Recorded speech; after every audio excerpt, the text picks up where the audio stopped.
All right, Barakatah Yahweh, Barakatah Yahweh Shah, Barakatah Yahweh, Barakatah Yahweh Shah, Call Halal Yahweh Bashim Yahweh Shah, Bashim Rakakwadash. Double honors to the apostles, a great millstone, and salutation to you brothers that's pushing the word in sincerity and truth. All right, so you know, I do the series History and the Law, and I'm gonna start doing it, you know, continuing on with the series, but I'm gonna start it from one, so this will be like the first episode, because I'm not going to go back in my page and rename the videos.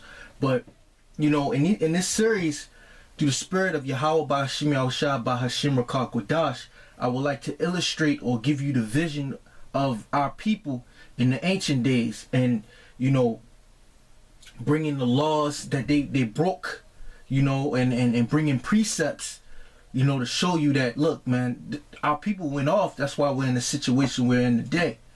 Okay, and you know, furthermore, you know, I would like to show you, you know, the history of our people, because look, we lay a claim to this thing, man. We're Israelites, man. The so-called Negroes, Latinos, and Native Americans.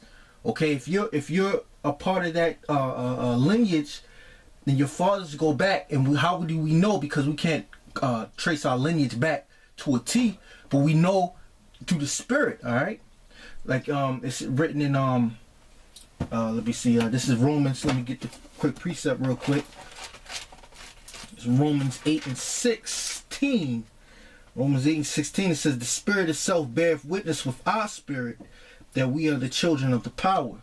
All right, we're the children of the living God. Okay, and how do we know that we're the children of the living God? Because one of the telltale signs is how we go out there week in and week out and proclaim or have the testimony of Yahweh Shah, which is the spirit of prophecy. All right, and that's how our spirit bears witness, because we understand these scriptures, whether people follow these false doctrines. All right, they follow these false doctrines and they believe in those false doctrines, and they try to come up against us. We bring out the scriptures, and people are scared to go into those scriptures. So we want to take the angle of going into the history of our people. Yasha Allah, he is the prince of the power, and you know, show you some things, you know, through the spirit. All right, because that's what we move with, the spirit of Yahweh Ba'ashim Yahushua.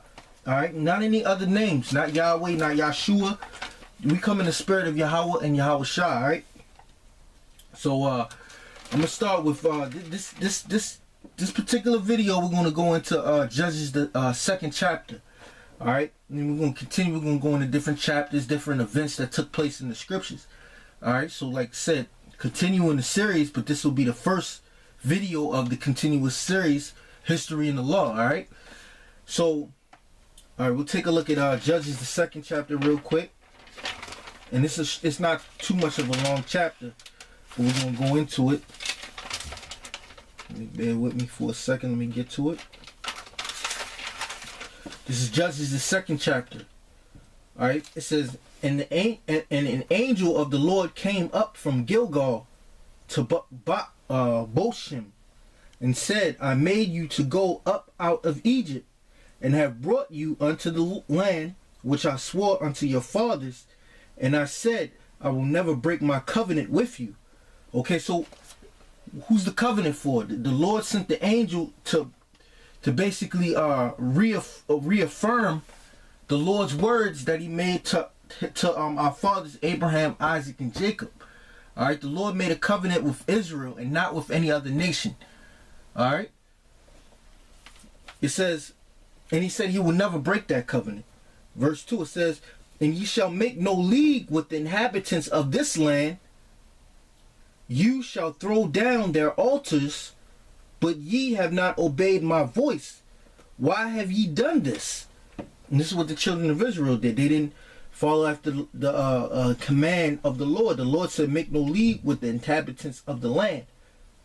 Because there was a situation where Israel basically got yaiquad by another nation, and they had to keep an oath with the other nation that they got supplanted by.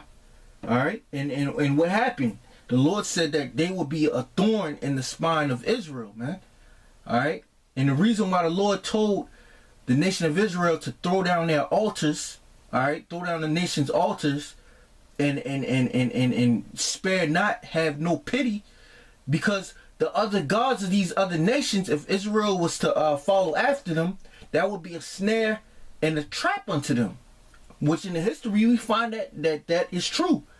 That's why the Lord brought all these nations upon us, because he got jealous for his name's sake, and our people were following after other gods, and that angered the Heavenly Father, man. That's why we went into captivity. It says, and ye shall make no league with the inhabitants of this land. You shall throw down their altars, but ye have not obeyed my voice. Why have ye done this?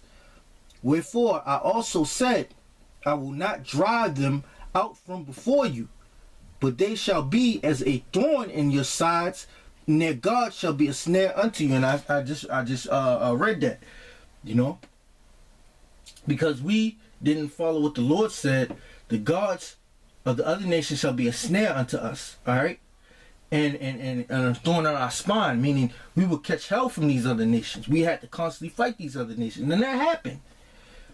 And it shall come to pass, when the angel of the Lord spake these words unto all the children of Israel, that the people lifted up their voice and wept, because that was bad news for Israel. It was like a curse, man.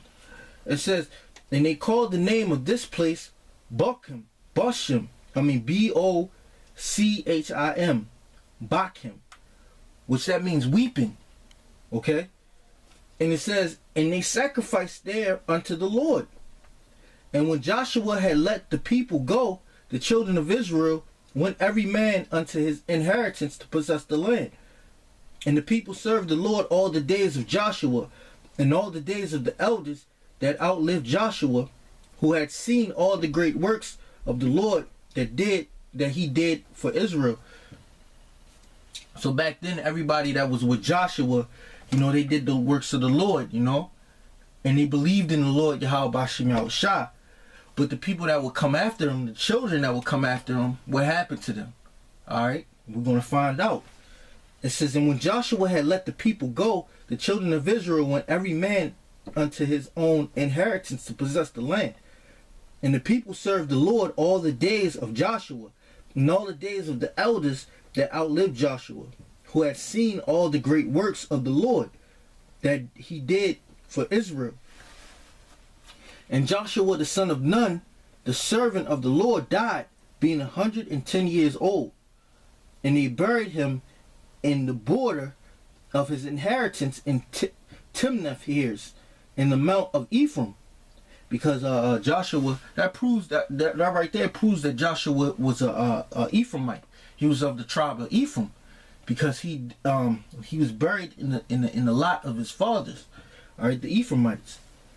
It says, on the north side of the hill Gaash. And also all the generations were gathered unto their fathers, and there arose another generation after them which knew not the Lord. So after Joshua died, another generation came along that knew not the Lord Yahweh Bashim Yahushua. And this is of the Lord's works. Okay. It says, and the children of Israel did evil in the sight of the Lord, and served Balaam, which those were the gods of the other nations. All right.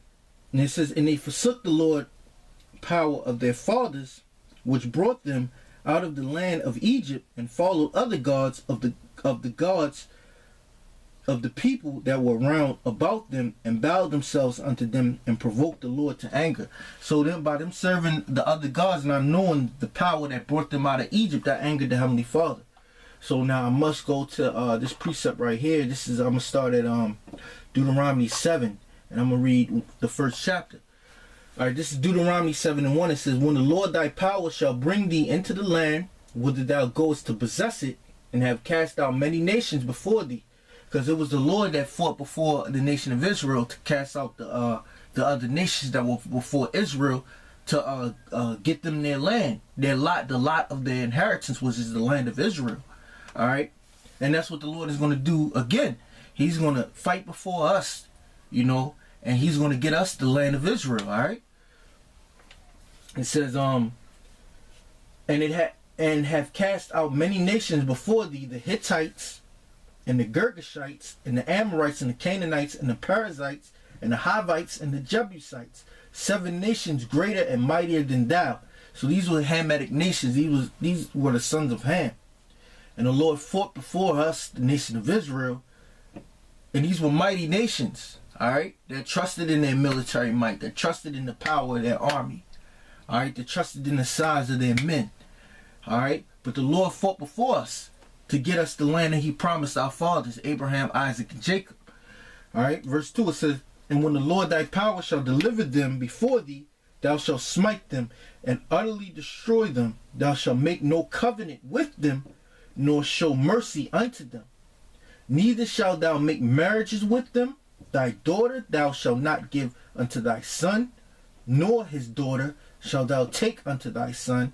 For they will turn away thy son from following me, that they may serve other gods. So will the anger of the Lord be kindled against you and destroy thee suddenly. So that generation that didn't know the Lord kindled the anger of the Lord, and the Lord destroyed them suddenly. And we're going to read how the Lord destroyed them suddenly and brought other nations upon them.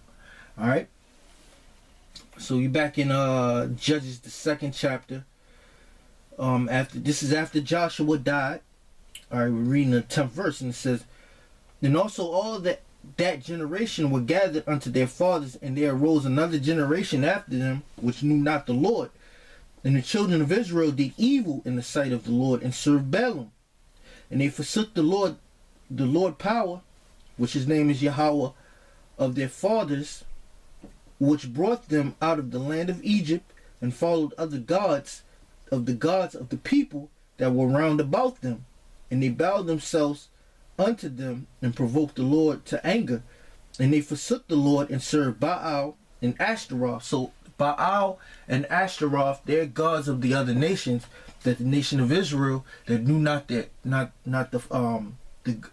knew not Yahweh served, and that greatly angered the Lord. All right, and it says, and the anger of the Lord was hot against Israel, and he delivered them into the hand of spoilers that spoiled them, and he sold them into the hands of their enemies round about, so that they could not any longer stand before their enemies. So the Lord made it to where Israel could not stand against their enemies, right? Because that was the anger of the Lord. Here you serve other gods, you make the Lord angry and jealous.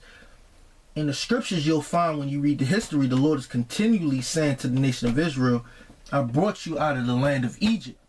All right, now Egypt is synonymous with bondage. All right, and he's angry because you served other gods. This is what the Lord did for you. He brought you out of bondage to bring you in your own land. And here it is, and you're in your own land, and you're serving other gods. And you know, the nation of Israel, they didn't know of the Heavenly Father, because the generation that was with Joshua that seen the works of the Father, all right, they died. And the children forgot of the Father, and they served other nations. They were tempted by the nations that were round about, which the Lord told to that generation that was with Joshua that the nations would be a snare unto you. All right. It says, so therefore they couldn't stand against their enemies because they were serving his other gods, because the Lord wasn't dealing with them. The Lord wasn't with them. Verse 15, it says, whithersoever they went out, the hand of the Lord was against them for evil. Going back to the curses in Deuteronomy 28th chapter. All right, the curses took effect after Joshua died. The curses took effect throughout the scriptures. It says, and was against them for evil, as the Lord had said, and as the Lord had sworn unto them, and they were greatly distressed. Nevertheless, the Lord raised up judges. And that was the mercy of the Lord, for the Lord to raise up judges, showing you the mercy of the Lord. All right. Nevertheless, the Lord raised up judges, which delivered them out of the hand of those that spoiled them. And yet they would not hearken unto their judges. So they was just stiff-necked. Going back to Israel as a stiff-necked people. They wouldn't hearken even unto the judges that the Lord raised up. But they went a whoring after other gods, and bowed themselves unto them. They turned quickly out of the way which their fathers walked in, obeying the commandments of the Lord, but they did not so. And when the Lord raised them up judges, then the Lord was with the judge, and delivered them out of the hand of their enemies all the days of the judge. For it repented the Lord because of their groanings, by reason of them that oppressed them and vexed them. So throughout history, when you look at the nation of Israel, the so-called, and when we declare them to be the so-called Negroes, Latinos, and Native Americans, this is a nation of people that have always been oppressed and vexed by other nations. And we see that today, dealing with these other nations taking advantage of Israel, basically licking the wounds of Israel, getting Israel's substance. All right, you got the Moabites in the ghetto serving us that bullshit food. All right, you got the Arabs with the chicken and the convenience stores and stuff like that.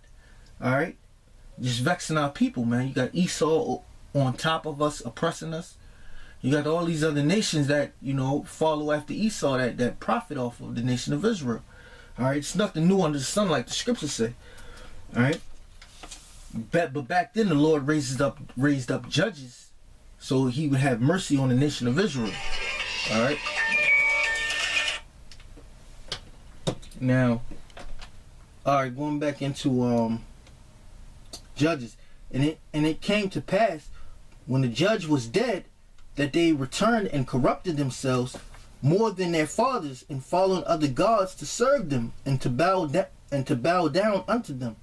They ceased not from their own doings, nor from their stubborn ways. That's why the Lord said Israel is a stiff-necked people, because when the judge died, they went back to business as usual, serving those other gods. It says, and the anger of the Lord was hot against Israel, and He said, because that this people have transgressed my covenant, which I commanded their fathers, and have not hearkened unto my voice, I also will not henceforth drive out any from before them of the nations which Joshua left when he died, that through them I may prove Israel, whether they will keep the way of the Lord to walk therein, as their fathers did keep it, or not. Therefore the Lord left those nations without driving them out hastily, neither delivered He them into the hand of Joshua. So those nations were set up to prove Israel. And you'll go into a list of captivities if you keep on reading the book of Joshua, how the Lord set up judges and delivered them. All right, and there's manifold nations. And that's why when you read the book of Revelation 13 and 9, it says, he that leadeth into captivity shall go into captivity. All right, so all of these nations led Israel into captivity, therefore they will go into captivity. All right, because of what happened in the history of the scriptures. All of these nations, you got the Moabites, you got the Midianites. All right, certain nations were aligned with these nations. The Edomites, the Amalekites were in confederate with other nations that took down the nation of Israel. All right, and you'll read that in the scriptures. And Lord's will, Lord's will, I continue the series, but we'll go into that. We'll go into certain events that took place in the history of the scriptures, and we'll bring out the law, why the Lord was angry. You know what I'm saying? It's important to get into these, into the history and understand what happened to our forefathers. All right, Abraham, Isaac, and Jacob and their sons. All right, through the lineage of Israel up until these days now. So with that, I'm going to give all praises to Yahweh, Bahashim, Yahushua, Bahashim, Rakakwadash. Double honesty, apostles of great millstone, and salutation to you brothers that's pushing the word in sincerity and truth. Until the next episode, Shalom.